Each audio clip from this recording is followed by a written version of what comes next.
It's my first time ever doing this. I'm a little nervous. My name is Brian Asher. I'm 32 from Hamilton, Ohio. Had a real good childhood. Both my parents loved each other very much. They were high school sweethearts. I got a younger brother and a younger sister. And really, the way I think about it is none of us have any excuses to do what we do, but I definitely don't. I had it awesome when I was younger. I started drinking the summer I turned 14, and it was a problem from the minute I picked it up. Even from the other kids I drank with, I always carried it farther than everybody else. Played football and baseball. I was pretty good at that. And until I started drinking and smoking weed and partying, I guess I thought it made me cool. When I got older, I put drinking before everything in my life. Jobs, relationships. It came first.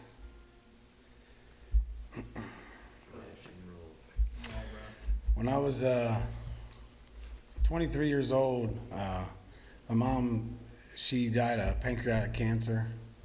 She died at home in the hospice. My dad, me, my brother, and my sister, and her brothers and sisters all took care of her. And before that, drinking seemed like it was more fun. After that, like some other guys have said, it's more just to numb everything out. I didn't drink, I didn't get happy or sad or angry or anything. I just didn't want to feel anything at all. We didn't go to church a lot when I grew up, and we went on holidays. My mom would tell us stories from the Bible, about the Bible. And when she died, I think it was like 2 or 3 days before she died, we had to quit feeding her because her insides weren't working.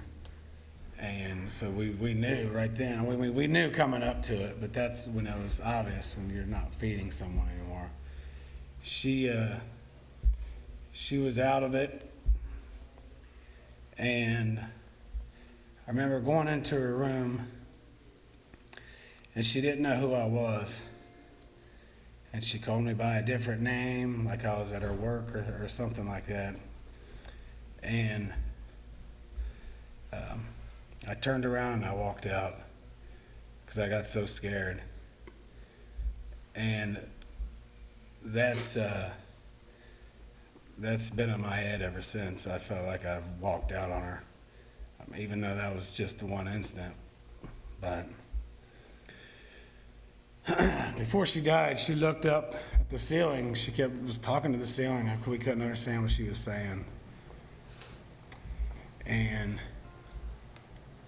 which was very, very confusing to me because I didn't really believe in anything. She told us that she was going home, and she pointed toward the ceiling, and she told us that over and over. I didn't really know what to think. I knew what she meant, but I tried to make it seem like it was other things. So I just kept drinking after that, drinking and drugs. I did it all. I did everything. And met this woman named Lindsay, and we now have 2 beautiful boys. They're 5 and 3. Nicholas is the older one, and Jeremy's the younger boy. I thought when Nick was born that I would straighten up. I would start living right. I just thought that I could live right. So I stopped doing drugs and drank 10 times more. thought that that was okay because it's legal, and that's what I did. When I got here, well, first, my family knew I had a problem. I mean, they've known I had a problem since I started. They wanted to give me help. My aunt had heard about a place, Teen Challenge, not Chad's Hope, but just a Teen Challenge. A friend had went there and has been doing very good, a good Christian man, and he's blessed. So at that point, I really didn't care where I went. Didn't care if I lived. I knew I had screwed up as a father.